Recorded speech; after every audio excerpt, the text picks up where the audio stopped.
মানুষের বউ নিজের স্বামীরে সন্তানের চেয়েও বেশি আদর করে যত্ন করে, আর তুমি আমার সাথে এমন করে নিষ্ঠুর মতো আচরণ করতেছো, কথা বলতেছো। কি কি করলে তুমি?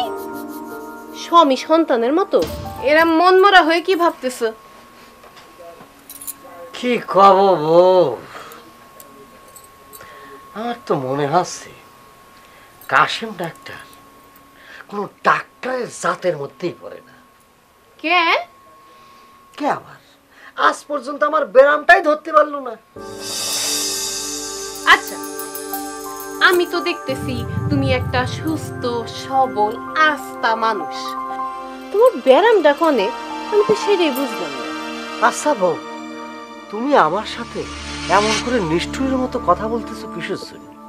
মানুষের বউ নিজের স্বামীরে সন্তানের চেয়েও বেশি আদর করে যত্ন করে, আর তুমি আমার সাথে এমন করে নিষ্ঠুরের মতো আচরণ করতেছো, কথা বলতেছো। কি কি করলে তুমি? স্বামী সন্তানের মতো? খোদা, তোমারে তো মনে হয় পাগলের ডাক্তারের কাছে নিয়ে যেতে হবে। হ্যাঁ, এই তো কাশেম ডাক্তারের মতো তো তুমি আমারে পাগল সাব্যস্ত করলে। হ্যাঁ, না তো কি, না তো কি, তুমি যে কথাটা বললে এইটা শুনলে তোমারে তো সবাই পাগল বলবে। কথাখান কি আমি কম দুঃখে বলেছি? তোমার এই নিষ্ঠুরের মতো আচরণ দেখে তো আমি কইছি। নিত্য নিত্য প্রত্যেকটা দিন আমি খাবারে বসতে খাইতে পারি না, গন্ধের ঠেলা খাইতে পারি না, সেটা কি তোমার চোখে পড়ে না? তাহলে আর কি করবে?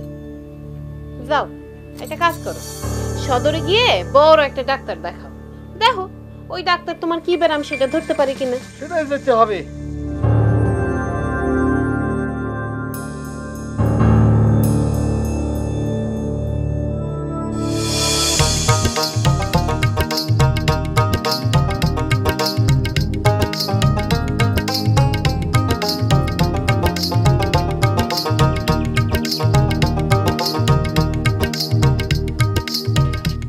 ও সদরে ডাক্তারের কাছে গিয়ে লাশ ঠিরাই করে আসলাম, কোনো রোগ ধরা বললো না, বললো নাই। হ্যাঁ, সেটা তো আমি আগে থেকেই জানি, তোমার মধ্যে কোনো রোগ নাই। পুরি আমার ডাক্তার এতই যখন বুঝো, তাহলে আমার এমবা হয়েছে কেমন করি সেটা কও। এইসব এইসব হইলো গিয়া তোমার ঢং, আমি বুঝেও ধুম মেরে থাকি। ওরে শ্বশুরের বেটি রে, এত বুঝো, একেবারে প্রফেসর।